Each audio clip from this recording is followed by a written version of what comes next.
Welcome again to Leadership is Me, the podcast where personal growth meets real world leadership and where titles kind of take a backseat to the truth. I'm your host, the Blooming Dahlia, coach, guide, and founder of Rebel Alchemy. And around here, we have very real, unfiltered conversations with everyday entrepreneurs and leaders who have dared to rewrite their story and then chose to grow through it. In every episode, we will explore the heart of growth, the mindset shifts, the quiet battles, and any defining moments that shape not just the leader, but their entire lives. Leadership is not a title you wear, it's a journey you live. So if you're building a business, rebranding yourself, or simply learning how to lead with more truth, you have found your people. So let's dive in. Today, I am talking with Debbie Simmons. She is the founder and CEO of Anchor Point. And Anchor Point, from my understanding, and I will definitely clarify this, is a nonprofit organization that is focused on supporting families in crisis through counseling, education, medical care, and housing assistance, which especially in today's time, we know how much that is needed. So I want to stress how excited I am to talk to Debbie today. So hi, Debbie, how are you? Hi, glad to be here. It'll be fun. So before I get to picking your brain and kind of diving into how you created something so wonderful, why don't you just take the next few minutes and let people know who you are and what you do? Sure. As you said, I get the wonderful title of founder and CEO of Anchor Point, which is a true blessing. But I'll tell you, it doesn't matter if a toilet needs to be cleaned. I get that privilege to, we get to do what we need to do in ministry. But we've been doing that for about 15 years and literally impacts thousands of people every year. And is something that, when we set out and created it, the discussion was, could we create something that lasts longer than us and make an impact after we're gone? But I'm also a mom of 9 adopted children. And so that keeps me busy with grandbabies and get to do just a lot of things that I was created to do. And that is one of the most fulfilling things, is being able to spend my time in that kind of space. Now, you just opened this up with something that you rarely hear. To in one sentence to say founder, CEO, and then the very next sentence say cleaning toilets. Like that is such a humble perspective to attach to that title. And I think a lot of times, again, we don't hear that. So where does that type of humility come from? Well, I first of all would say that, if you're going to build something, you gotta know how to do everything. And sometimes you just got to do what you got to do to build. And it starts with being willing to do whatever. And I just really, I come at it from a Christian faith-based, and I believe service and servanthood is extremely powerful. And, one of my biggest deals is to take care of the people that I have. And so I want to serve them and love them and be someone that brings them along with me. And if that requires that I step in and, clean a toilet, then I get to do that. Or if I have a staff member struggling, I get to come along beside them. And that, for me, that is some of the most important things that we do, especially when you're running a nonprofit and you're serving people and these people give and give and give. I want to be a person that tries to fill them up so that they have more to give. Because that's what's going to make us successful. So I learned that along the way somewhere, and it seems to work really good.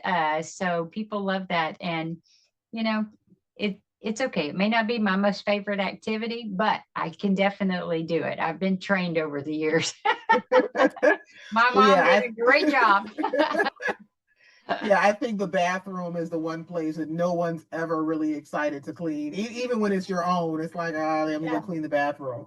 Yes, that's for sure. um, so I come from the, HR coaching world. And so you said something that I love about wanting to kind of, I guess I hear kind of being like a servant leader, like Mhm. you really Yes. like to model what it is that you're expecting of others.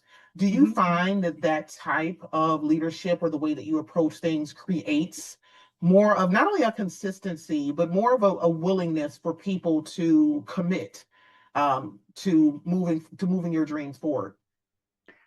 I definitely think that people, the reality is that we can only be as successful as the people that are with us. And so I can have lofty dreams, but if they don't buy in, then where are we going to get? Right. And so for me, it is all about the relationship. And I care so deeply about these people. Now, I'm a very task driven person. So sometimes I get in trouble because I whiz through the building too fast or whatever. But, you know, I want them to know that I deeply care about them and their relationship and their growth and their development and their passions. I want that lived out. There have been, numerous times in my organization where I finally get someone where I've got them in this sweet spot and they're doing a great job, and some other ministry comes and woos them away from me. And I have had numerous discussions with these employees, and as they come and talk to me, and I'm like, look, let's just talk. And I said, put the CEO hat aside. Let's talk about what you're trying to decide between. And I'll give you some feedback, pros, cons, whatever kind of, comes to mind. And then you need to absolutely do what's best for you, what you believe God is leading you to do. And if it's here, that's wonderful. And if it's in this new position, that's equally wonderful, because I don't have a scarcity mentality. Believe me, I'm not going to be happy if they leave, right? I'm like, bummer. But I don't have a scarcity mentality. And I'm like, okay, then God must have someone even better for me coming, that's going to fill this huge gap that's now going to be created. And, what I talk to that person about is, the real true mark of a leader is how well they transition out. And how do they leave the organization functioning? And if they do that well with love and grace and getting their stuff together and passing it on, and, being willing to, follow up. I've had leaders leave me, go work for someone else for a while, and they came back and worked for me again. And I think it's because we create a safe place for those things to happen. And it's okay if we transition out, because that's what we believe God's leading us to. And God brings us wonderful people that we get to develop again and invest in. And I just kind of see it. If I saw it from a scarcity mentality, I would be very frustrated. But if I see it, from an abundance, then you know what? Wow, look at this. Someone is taking my person because I've trained them so well, Oh, and they're good, so yes. good. And I'm like, but at the same time, I'm like, my husband goes, how'd it go today? I'm like, oh, it's a bummer. God's got it, but it's a bummer. And so they're running wonderful ministries and making impact. And so the ripple effect is just powerful. So that's how I kind of have approached it over the years is, if we operate from scarcity, then we're going to be very tight-fisted, and it's not going to flow very well. An abundance attitude, brings abundance to you. So. Yeah, I want to just go back a moment when you were talking about talking to the employee and let's take the titles out of this and let's just talk as people. I think approaching individuals from such just a human aspect is such a powerful place to lead from. And I think a lot of times traditional leaders, if I just call them that, those that lead more by rule or regulation, don't realize the empowerment that creates, not only for that person, but for them as well as a leader, as you said, because then you've switched from scarcity to abundance, right? Like while I don't want to lose you, I'm willing to invest in what is best for you. And again, it goes back to when I said earlier about creating that commitment. Like that's when people leave and they realize, the grass was not greener. Let me go back kind of to when it was good.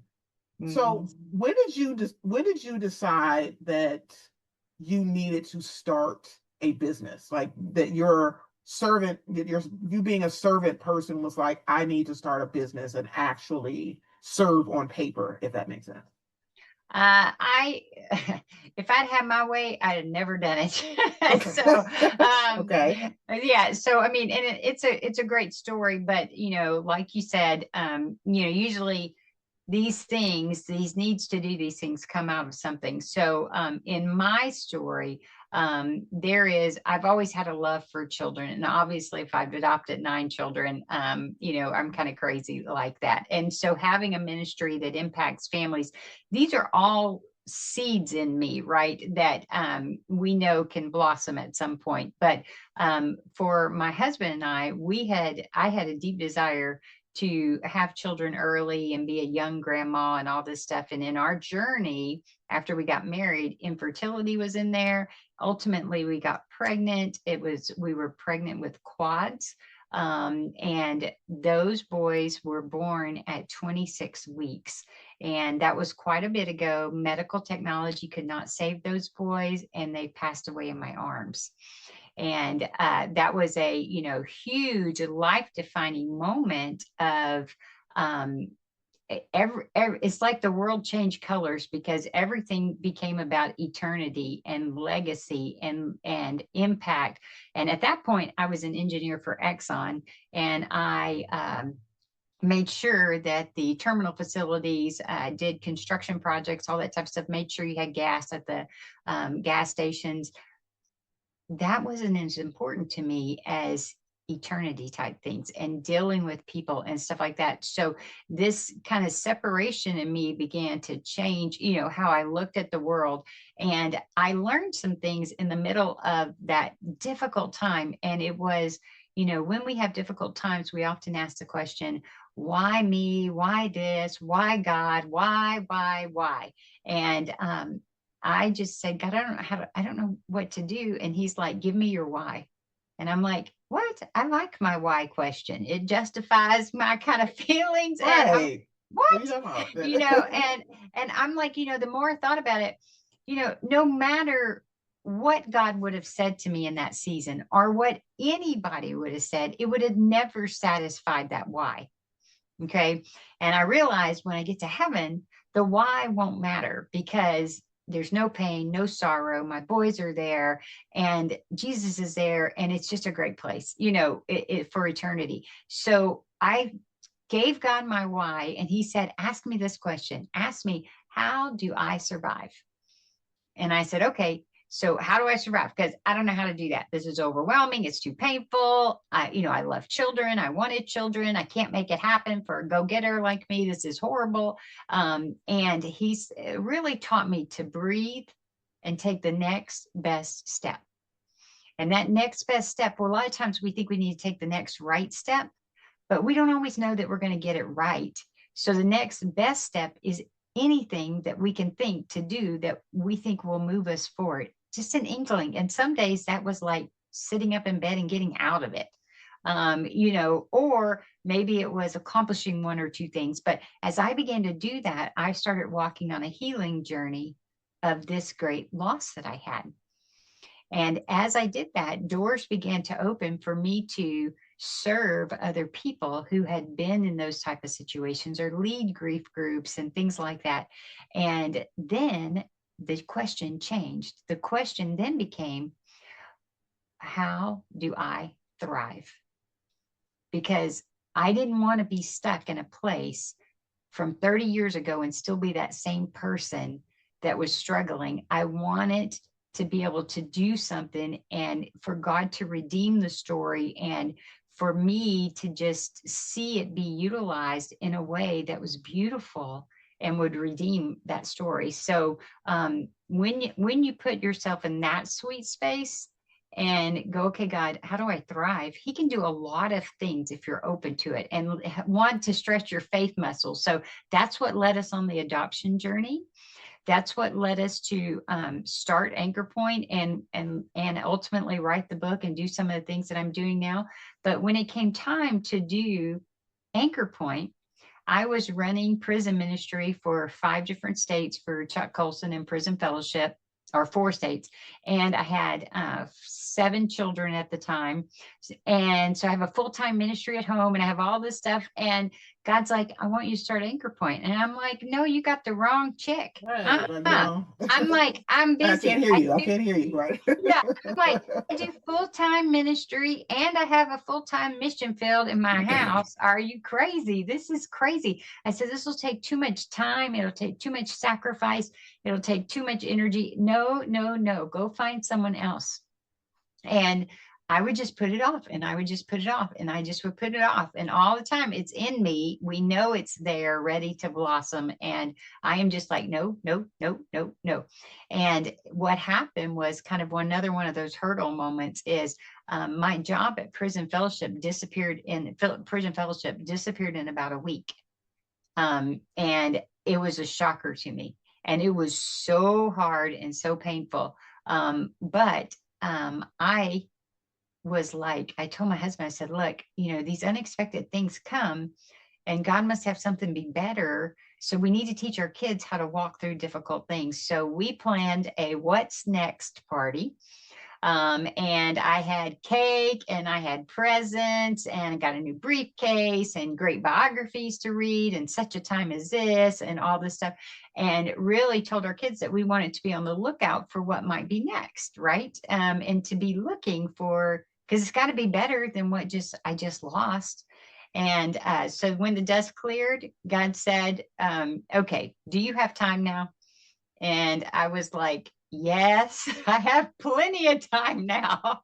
And he said, well, let's get started. And really, from that point forward is like this surreal experience of, am I really going to do this? And then I have to talk about this dream, this idea, and tell people, and I have to convince them to buy into this dream.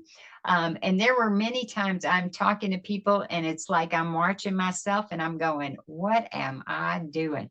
And I would just had a friend and I told her, I was like, hey, you want to do this and build something that lives longer than us and impacts people? And I thought for sure she'd say no. And she said, yes. And I was like, you're kidding me. And I'm like, no, that's like confirmation, and that was the time when like the 50, your paperwork for starting a nonprofit with the IRS was getting rejected. Your 501c3s, they were getting rejected for religious organizations. Ours went through in the shortest time possible, no rejects, no nothing.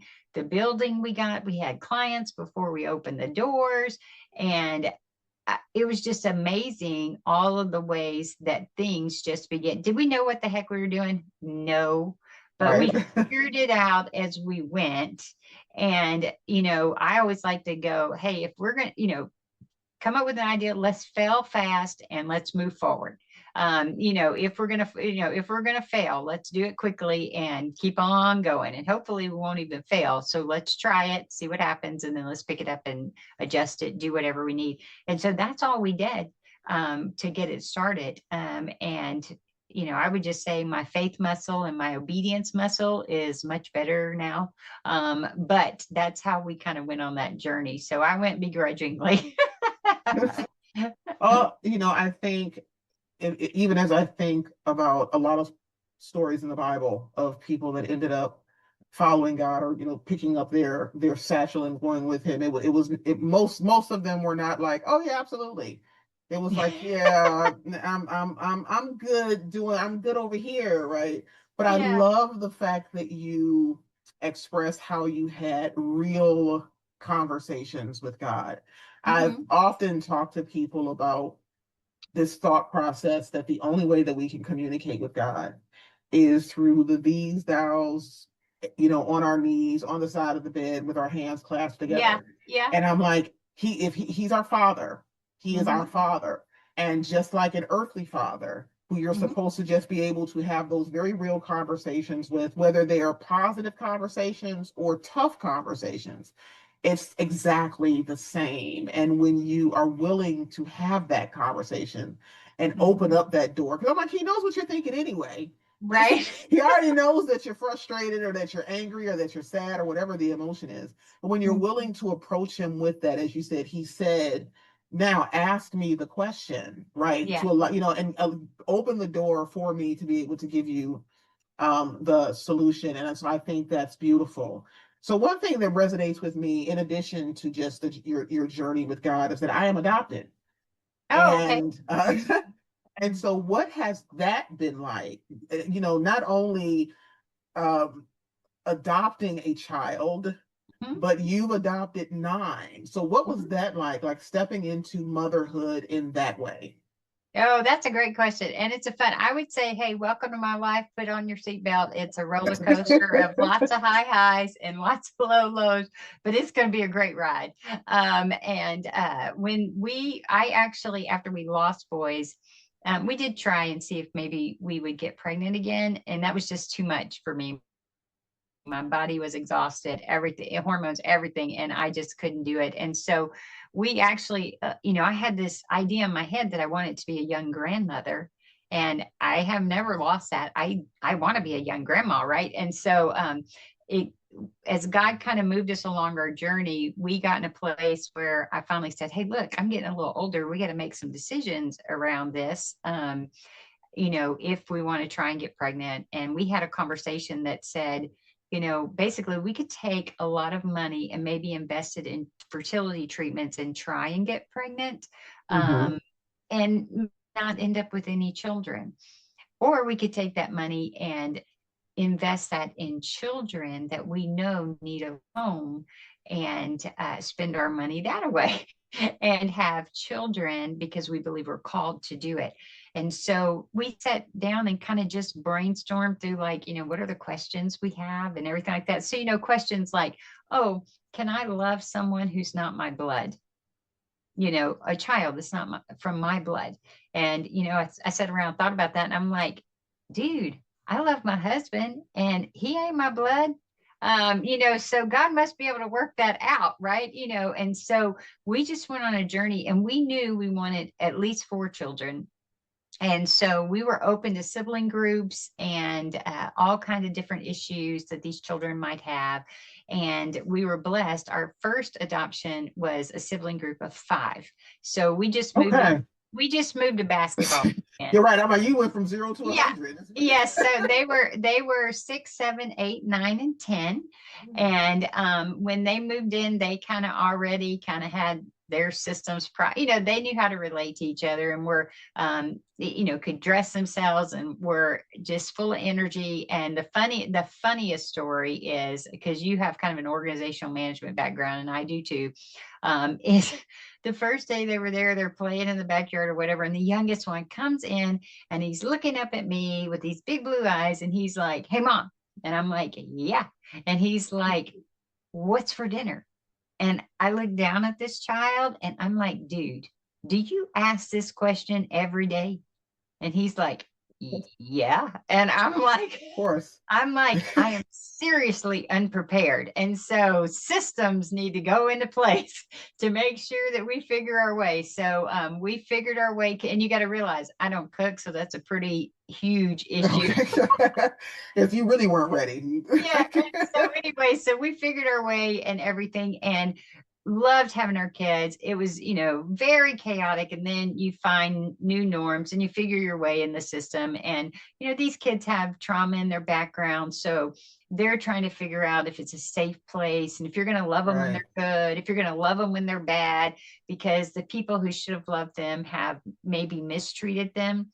And, so they got their own baggage, and a lot of growth had to happen in me to be able to be the parent that could be fully present for them. So, kids are great at really finding your weak spots and hitting your buttons. And so they did a great job of that. God must have thought I needed a lot of this, because I got 9 of them. And so I've done a lot of work on me to be able to stay in those difficult situations with them and not really take it personally, but be able to still look into their eyes when they're falling apart, see their preciousness, and hear them say to me, Mom, I need you now more than ever. That's probably not the words they're using.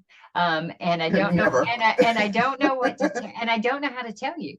Right. And then I can lean in and really help them begin to walk through. Do I get it right all the time? No, but that's how we began on that journey. And about 7 years into having these 5 children, I was at a conference and heard Francis Chan talk. And when he told this story, it really convicted me that maybe we should be willing to adopt more.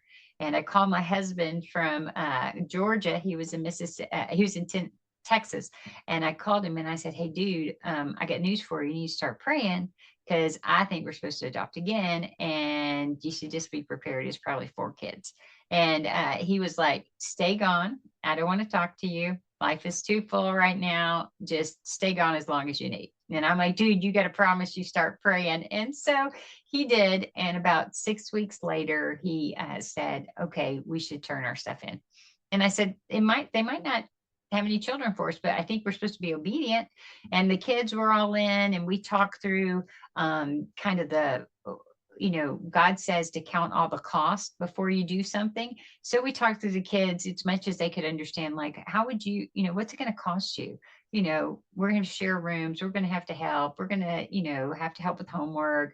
My one daughter said, I may have to give up select softball because it costs too much. And I said, let me give you some. And I said, what if mom can't pay for college, or she can't pay for your car, or can't pay for these things? I said, I know God will help us figure it out. But what if I can't do that? And they were like, no, we're in. So as much as we could, we proceeded. And really about 6 months later, we had 2 more. And at that point, the 2 were 11 and 13. And then my others were 14 through 18. So we were well into driver's ed and hormones. It's all we've done for 20 years, it seems like. And that was really hard because you had blended family and another family. You're blending those together. Plus you got us blended in there. And the oldest on this side is like my 18-year-old. And the youngest on this side thought he was going to be a big brother. And it's messy. It's very messy. And there were plenty of times that my husband and I laid in bed and really just went, God, if you're not real, we're idiots. And it's okay, but show us how to work our way through this. And my oldest daughter had my first grandbaby and was in a very difficult relationship. And it looked like that baby was potentially going to end up in CPS custody. And that was about 3 years after our second adoption. And I told my husband, I said, I think we're supposed to turn our paperwork in. I don't really think we're called to have more children, but I believe that we need to be prepared in case this child ends up in CPS custody, where we could help with that. And my husband was like, I'm not talking to you, go away. I know how this worked last time. And I'm like, you got to pray about it. I'm just telling you. And so he started praying about it. And every couple of months I would go, dude, I'm telling you, it just won't let go of me. I feel like we're supposed to turn our paperwork in. And he finally agreed after 6 months. And I remember calling the agency because neither one of us at that point really wanted more children in our home. I mean, we're okay with it, but we're like, this is crazy. So when I called the agency, they're like, so why do you want to adopt? I'm like, I don't want to adopt. I just want to be obedient and turn my paperwork in. So if you could qualify me, Right. that would be great. Check the box, please. Yeah. And she was so cute. She was like, oh, you're perfect. I'm like, no, just qualify me. And now, fortunately, my grandbaby did not end up in CPS custody. When we were going through our training and our certifications, that is where I was introduced to a ton of the trauma research that's come out for working with kids from trauma backgrounds. And that really was very helpful, even with our first 7, but it also was a lot of the tools and techniques that we take over to the anchor point side. And I probably never would have been introduced to that if we wouldn't have gone through that third adoption. And we were blessed with 2 more children. So we got a 9-year-old and 11-year-old that we added into that. And since that time, my husband, I told him when we were about 50, I said, dude, the house is starting to get a little empty. Maybe we should be willing to adopt again. And he got really smart this time. He said, I think you need to pray about it. And he goes, you need to pray whether or not God wants us to bring a child into our home, or whether or not we should invest in other people to bring children into their homes. And as I prayed about that, my youngest kid had a couple of episodes where he fell apart in the middle of my CEO life, where I should have been doing CEO things. And I had to deal, love with him and deal with him and walk with him through his stuff, which I gladly do. But 3 or 4 times that happened in the time I was praying. And I came back to my husband and I said, I don't think we're supposed to adopt anybody else right now. God may change that. But my husband was like, phew, we're good. So that's a continuation of more investment into Anchor Point and the book and all that good stuff for people to live out their legacies and invest in children and everything. So that's kind of how that all came to be. I love the fact that you talked about boundaries as something that you were doing for yourself. Like a lot of times when people talk about boundaries, we include others, like well, I stopped others from doing XYZ, or I had to learn how to tell others this. And you mentioned boundaries. You mentioned the no, and that it's okay to say no. Yeah. But you also talked about it as, self-reflection. Like I need to stop doing something because I'm hurting myself. I think that's a powerful way to look at boundaries and to sometimes redefine it as don't always look outside, but some of the boundaries that we have to enforce are coming from within us, right? So when you're thinking about being authentic, right, to do this journey meant that, as you said, you had to really live in your authentic self, the way that you were really feeling that God was authentically creating you to be. I'm pretty sure, or please tell me if I'm wrong, that there were others that looked at you like, what? Like you want to do what? What did that look like? You still saying, despite what others were possibly thinking, or maybe saying to you, or maybe trying to detract you, for you to still push forward and, as you said, lead and just be authentically Debbie. Yeah. Okay. Well, okay. I'm going to tell you an adoption story piece of it first, and then we'll talk about the Anchor Point piece. Okay. When we adopted the first time, my parents were totally good with it, and their great grandparents. When we went to adopt the second time, my parents were like, no. And I was like, I need you to write me a letter of recommendation, like I'm a good mom. And they were like, no, we don't want, you shouldn't be doing this. And they refused to write me a letter of recommendation, my own parents. So I called my brother and I was like, dude, I need you to write me a letter because you have to have it from your own family, right? Okay. I was like, dude, write me a letter of recommendation. He's like, I'm not doing it. If dad thinks it's a bad idea, I'm not getting between him and you. I'm like, what? I'm like, this is good. I even had a pastor tell me, you're crazy. And I'm like, you're supposed to be encouraging me, if I believe it. And so it was like surreal. And now, obviously, we adopted the second time. Okay. When I feel like we're called to do it the third time, I didn't even call my parents and ask. Okay. I didn't even tell them until the day before the kids are moving in the house. I called him and I said, hey, I just want to let you know you're going to have some new grandchildren. We're adopting 2 more, but they weren't going to give me their okay or anything, or sign. But what I had to realize was, do I really feel like I'm called to do this? And if I am, then it shouldn't derail me if people don't agree with that. And it should be okay. And if it's truly supposed to happen, God will make a way for it. So that is, in my adoption world, I was so shocked with my parents. I was just like, are you for real? And I said, I'm a good parent, all right? And they were like, yes, but no. And I'm like, okay. And so off I go. And the third time when we adopted, when I called my mom and I told her, she goes, that sounds exactly like you. Right, like they just accepted it at that point. Yeah, and they're great grandparents. So, and that's even in the book. They know that. So they laugh at it now. But when I started Anchor Point, what was most interesting, okay, so if you're starting a business that sells something or you provide a service to a person and they pay you for it, that in my mind is a lot easier business to start up than to start a nonprofit, because in a nonprofit, I'm going to do services, but I'm not giving them to you, but I need you to give me money to be able to do the service. So I've got to get to your heart, right? And so when we first started talking about Anchor Point, I was amazed that people were interested in it. And some people began to give, but some of the larger gifts that we get now, the blessings that we get from corporations and things like that, they would tell me at the beginning, they would always say, hey, we're super excited about what you're doing. And let's just see how it goes. And then, we'll come along at some point. And I was like, okay, I'm telling you, we're going to make it. We're going to be here. But, a lot of small businesses, when they start, fail, right? So they were just waiting to see if we were going to be able to make something of this. And so people started giving. But for the first, I can't remember exactly how many years, but it was at least two plus years for that first time.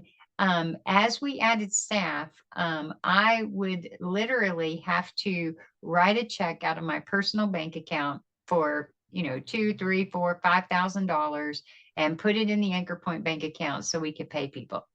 And I would call my husband and I would say, dude, I just wrote a check for $5,000 to give to Anchor Point to be able to pay payroll. And he was like, okay. And I said, don't spend any money. We don't have, don't spend anything. And he's like, is there money in the bank? I said, I don't know. I didn't look.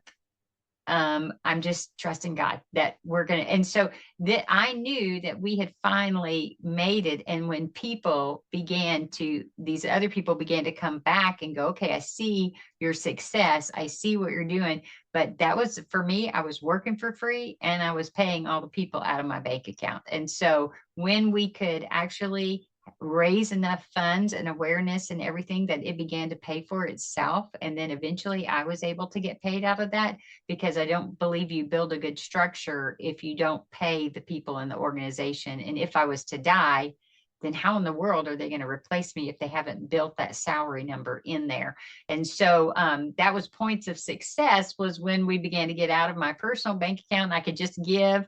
And then when it was able to sustain itself, and I had a banker friend that would come alongside of me periodically, and it was an older guy, and he'd just be in my ear and he'd go, okay, Miss Debbie, how's the ministry doing? And what would happen if you were to die? And I'm like, this is doing pretty good, and it would survive. This piece of it totally tank. I got to build the structure for it. But he constantly reminded me that, hey, I need to be building something that's got such a strong foundation that the people are solid and it can survive if the leader is gone. And then, go build another piece, build it up like that. And so that's been, the key kind of thing for us. Is one of the things that I tell my staff is that our goal is to constantly find a way to work ourselves out of our jobs. Okay. And that simply means, hey, get volunteers or staff, have them take over responsibilities, because then that frees you up to do the things that only you can do to make a bigger impact. And if we want to impact more people or raise more funds to be able to impact more people, Debbie cannot, it's bad if Debbie is cleaning toilets. She'll do it. Or if she's in the client room, then that limits my ability to do the things that Debbie, the CEO, can only do. And so we need me to get all the stuff passed down to people and be able to be free to go do these other things. And that's what I want each staff member to do. And a lot of them struggle with that initially, because their thoughts are, well, if I figure my way out of there, then there won't be anything for me to do. I'm like, oh, we're going to go Right. even more It's people. always something to do, Yeah, right? we're gonna take the land, and as long as I am here, we're gonna do our best to continue to expand and grow and kingdom impact, because that's what we've been called to do. And so it is a challenge for them, because it creates a level of insecurity, and then they realize, oh, now I can do this and this and this. Yes, that's what that's what we were meant to do.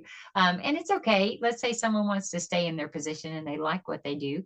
Then it's just an honest conversation to say, that's great. If you want to be in the client room all the time and that's where you feel like God's called you to, that's wonderful. Then what I want you to know, I'm building above you. I'm going to put someone in place above you, and we'll have you in your sweet spot. But we've got to do this to be able to continue to build.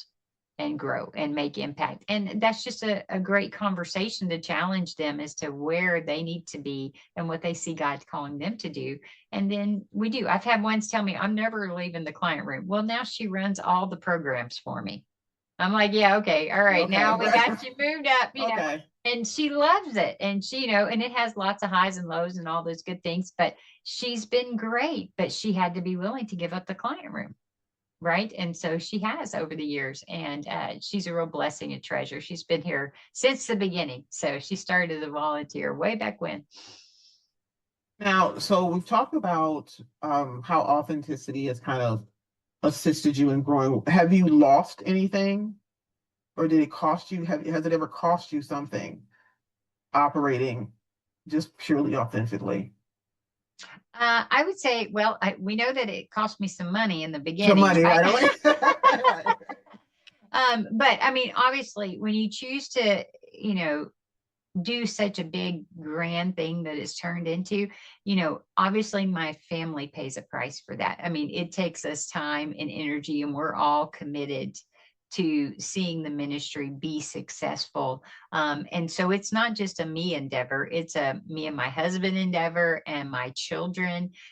We all get to be a part of that. So sometimes is that a burden for us? Yeah, maybe it causes us to go about life a little different way than maybe we would have liked to, but we're willing to make those kind of sacrifices from that perspective. From a perspective of being just an authentic leader and a person who loves people, then does that mean that sometimes people will try and take advantage of you? And the answer is yes, but I would still rather err on being a person who is extremely, is very loving and looking out for their best and everything. And hope that God works all that out. I remember when we got my first lawsuit. That was super exciting. It was not exciting at all. But when we got the first lawsuit, it was for a thing where we were trying to bring an employee back to work after COVID. And I had done, in my perspective, I had done everything possible that we could do to try and make this work and what we needed. And I had allowed a situation where I was doing double duty because this person wasn't present. And I realized when it's one thing if it harmed me, it's another if it began to harm other staff people, and it began to do that. So I had to bring this person back. And it ended up being that I was blessed with a lawsuit later after this person was transitioned off the staff. And I was like, okay, God, why me, right? That's a good question. Why God? Why now? I try to do everything right. And he's like, what's the question? How do I survive? And everything. But what I realize is, I'd much rather do everything I think I can to make that thing so, the employee coming back successful, even if it lands me in that situation. And I was very blessed at the time to have lunch with a donor that has multiple companies, gets sued all the time. And I was sitting down with him and I'm like, dude, how do you handle getting all these subpoenas and getting sued and all this stuff? He goes, I want you to know you have finally made it. If someone Made it. That's what I've heard. When, so that's, when and someone sues you, that's the threshold right there. I was like, oh, I've made it. So a change of perspective, right? And we survived that and made our way through it. It was difficult and challenging, but boy, did I learn a lot. But I would say, hey, if I had to go do it all over again, I still want to be that person that tried to do all the right things, even if it landed me in that spot, that God's very aware of all of that and what's happening, and how I believe how we walk through those difficult things shows my staff how to walk through them, or my children, but it also tells God whether or not we're ready to go to the next level. And so we want to walk through that with as much godly wisdom and everything that we possibly can. Like you're kind of going into the next question that I have is, what would you tell someone that is currently at the starting line, right? That might be back where you were when God was like, they're going through something that is tough, and God is like, yeah, now let's do this. And they feel like they may not just be up for the job. Like, what encouragement or what would you give them from your own journey? I would say we are never up for the job. So the way you feel is okay. And matter of fact, it's perfect because not once does God call someone who has it all together. And matter of fact, he most of the time calls people that are completely unprepared. And so you're in a great, sweet space. And one of the people I remember, a lot of times we allow fear to hold us back, right? But there's a story, they did a thing on a person who used to speak a lot, was wanted to be a speaker, but they would never speak because all the fear would overtake them and the anxiety and everything. And then they had a guy that was a real speaker, went on stage, everything like that. They asked him what kind of emotions and feelings he was having before he went on stage, and it looked exactly like the person who was fearful. So the only difference was the one who went forward and spoke and loved it and everything. He had the same kind of feelings, but you know what? He was courageous. He had courage to step forward. And, so if we can understand the feelings that we feel, you can either look at it as fear or you can look at it as courage to take it on. And you can do it and put good people around you that will give you godly wisdom, business wisdom. Just get people that love you, that will talk. I mean, that's one of the things I do is I coach people on how to do those types of things, right? Because you need people giving you godly wisdom and to remind you that when you are struggling, that you need to look up. And then secondly, what's the next best step?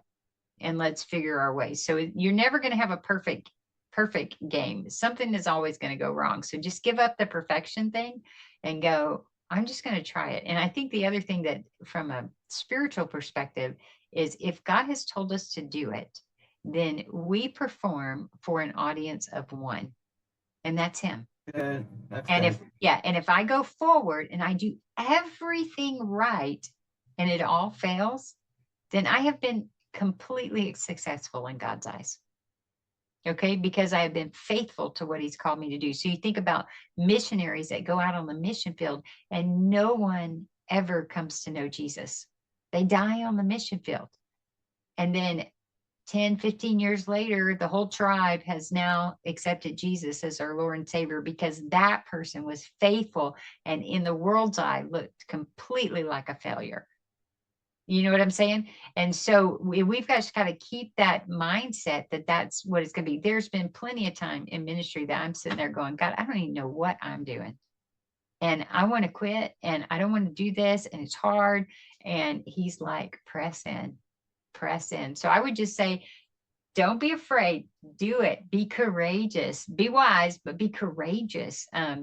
Because I tell everyone, my husband and I approach faith in different ways, but we stand at the top of a cliff and I'm like, I think we ought to jump. And he's like, I don't think so. I'm like, we ought to jump. I'm like, this is going to be the best ride ever.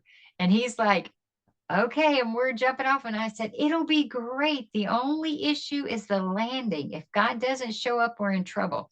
And I'm like, he always shows up. He's faithful to do that. And so, it's a wild ride and it's been more fun than I could have ever dreamed or imagined. And I would do it again and do what he asked me to do. So I would just say, be courageous. That's beautiful. And you also mentioned essentially like find a tribe, Yeah, people definitely. that are wanting the same thing, are desiring, and maybe if not the same thing, but are still desiring to go in that same similar direction or pull from that same source. I think is also, as you said, extremely important because if you're trying to follow God, if you're trying to be obedient and you're in a group of people that don't value that can't Yes. feed that in you, it's definitely going to make your journey or even your eyesight that much harder. And I'm completely in love with the fact that you said he really performed for an audience of one.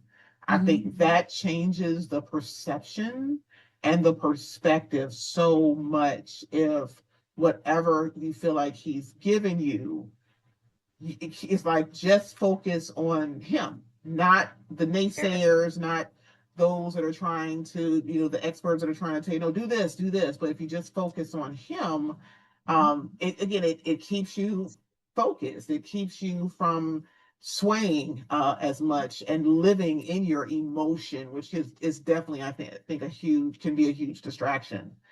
Um, so when you think about, the name of this podcast is Leadership is Me. Mhm. So when you look in the mirror, when you think about it, what makes Debbie say leadership is me? Well, the first one is I would go if I think everyone is a leader. You're always leading someone because leadership is influence. And so when I look in the mirror, I'm going, if it's not me, who will it be? Right. And so I want to be about it. So I go, I have value, I have worth, I have things to offer, I have abilities and skills that no one else can bring to this world. And so because I'm uniquely me, right? And so God has given me a platform, and I'm going, we just need to rise up and realize we are always influencing people positively or negatively. And the leadership part is just choosing to do it positively.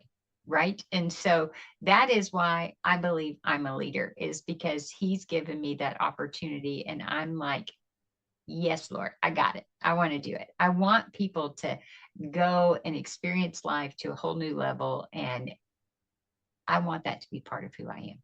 And so that's why I would say leadership is me. That's beautiful. And I want to again thank you for um, being here today. Thank you for sharing your story, for being Mhm. vulnerable, for being open, Mhm. as well as your insight. I don't say this about, but none of this is scripted for anyone watching. Though, a lot of times I'm entering into these conversations, learning as much as you are, and I love that because then I feel like it makes everything again authentic and organic. And your journey is such a powerful one, especially the fact that we're able to tie it to walking with God. Because I feel like a lot of times people don't talk about not only the valleys that can come with that, but Mhm. how to get out of that valley, how to not just live in that victim place and what that looks like. And so I'm so grateful that you took the time to share that because I really feel that someone is going to be able to walk away from that and recognize that none of this is about perfection. None of this is in any way, shape, or form is about any sort of perfection. As you say, it's about commitment and the statement that you made, the willingness to just take the next best step, Yeah. Yeah. even when it's messy. Mhm. So before we wrap, where can people find you? What do you have on the horizon? Is there anything you want to share? Sure. Yeah. So if they want to learn more about Anchor Point, they can just go to anchorpoint.us. And if they wanted to join us in ministry, or if we could help a family, all those types of things, we'd love to do that. And the social media handles are on there and everything. And then if they want to learn more about me in particular, they can go to thedebbieSimmons.com. And the social media handles are there. My book, The Heart of Legacy, is there, about living a focused, faithful, and fearless life. And it has great practical tools in there for them to utilize to really begin to figure out, what does it mean to live your legacy now, so that it last way past us, as we move on into eternity. And we could let just time fly by, and we will have made a legacy, but will it be of anything? And so you've got to be real intentional. So that book is a great resource. And I have some other books coming out and things like that. So I'm super excited. But if we can help anybody on that side, the social media handles are there, and we'd love to do that. Awesome. So once again, I'm so grateful for you sharing this space with me today. And again, I know that someone somewhere that's watching this is definitely walking away with hopefully more courage, clarity, Yeah. as well as conviction about because of the things that were spoken here. So to every soul that's tuning in, thank you so much for being a part of another episode of Leadership is Me. If today's conversation stirred something within you, don't just hold on to it, share it, sit with it, but most importantly, act on it. I said, take a breath, be vulnerable, open up that conversation with God and allow Him to provide you with the solution and the next best step. If you would like to share your own journey on Leadership is Me, please send us an email at leadershipisme@gmail.com or follow the links on the screen that will be at closing. And I will also make sure to post all of Debbie's links as well, just for you to be able to see them. But again, remember, until next time, get empowered, stay evolving, but most importantly, execute. Talk to you later.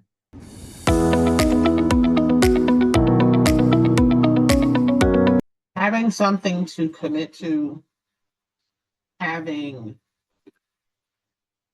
a willingness to be humble and embrace everything that is going on around you for what it is, maybe not for what you want it to be, but for what it is, matters, right? It matters. I don't care what you say, it matters. And I think her story is showing us how much it actually matters. Just to give up what you may feel is the perfect plan and open yourself up to whatever life gives you. If you ask me, it helps keep you from falling into victimhood. It helps to keep you moving. So if there's one thing that you get from this, keep moving. Regardless of what comes your way, regardless of how tough the situation may seem, be vulnerable, ask for help, and keep moving. And actually, do exactly what Debbie said. Take a breath and take the next best step. Until next time.